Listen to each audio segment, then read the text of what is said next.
Hello, hello, bienvenue à tous et à toutes une fois de plus sur ma chaîne YouTube. Aujourd'hui, on va pas parler longtemps dans l'intro, donc je viens pour faire cette vidéo pour mon retour d'expérience sur mon deuxième accouchement, ma deuxième grossesse, ma deuxième césarienne, le passage de un enfant à deux enfants, comment je me sens quelques jours après l'accouchement et tout et tout.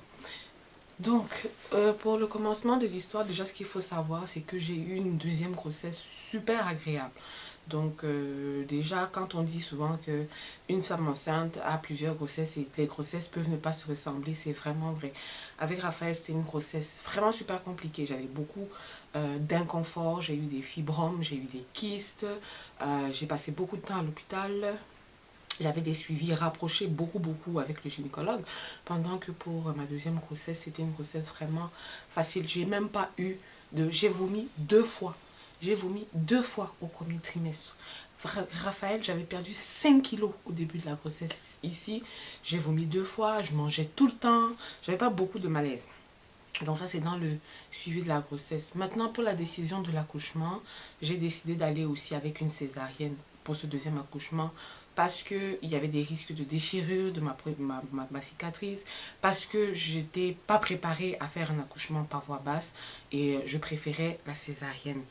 Le petit bémol cette fois-ci, c'est que ma première césarienne, je trouve, ou alors j'ai oublié, que j'ai beaucoup mieux récupéré que cette deuxième-ci, au niveau du fait qu'il faut enlever les agrafes.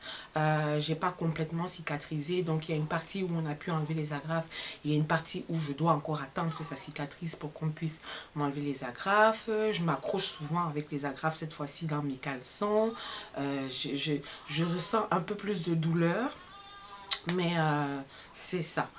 Maintenant, pour le retour à la maison, vu que la première grossesse, ben, Raphaël était ma première, il n'y avait pas un premier enfant qui me faisait des petites crises où il se sentait un peu abandonné. Cette fois-ci, le retour à la maison, Raphaël aime beaucoup...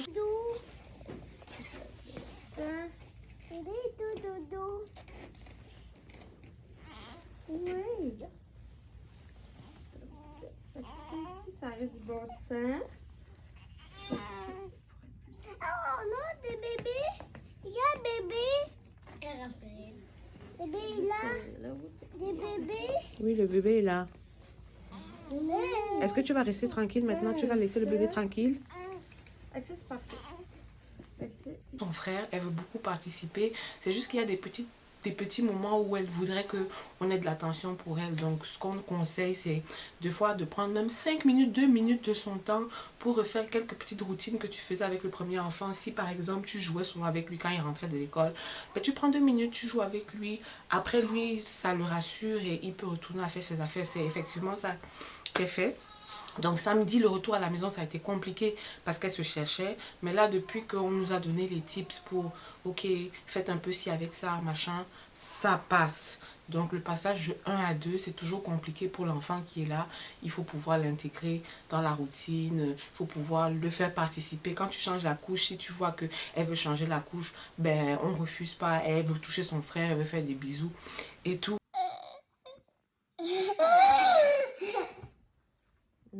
C'est ton petit frère.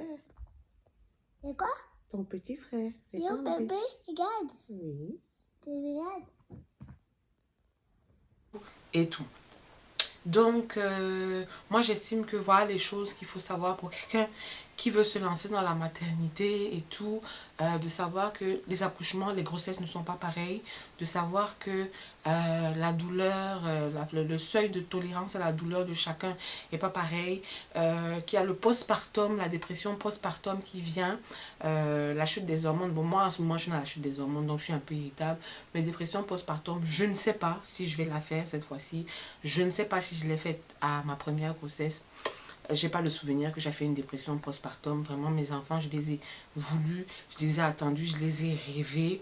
Et dépression postpartum, moi, honnêtement, être à la maison, m'occuper de l'enfant, dans la journée, ça me dérange pas. C'est plus le sommeil de la nuit où j'aimerais que le papa aussi, de son côté du lit, il puisse entendre. Mais c'est comme s'il y a une fonction dans les lits des chambres des parents où du côté du papa, eux, ils n'entendent pas.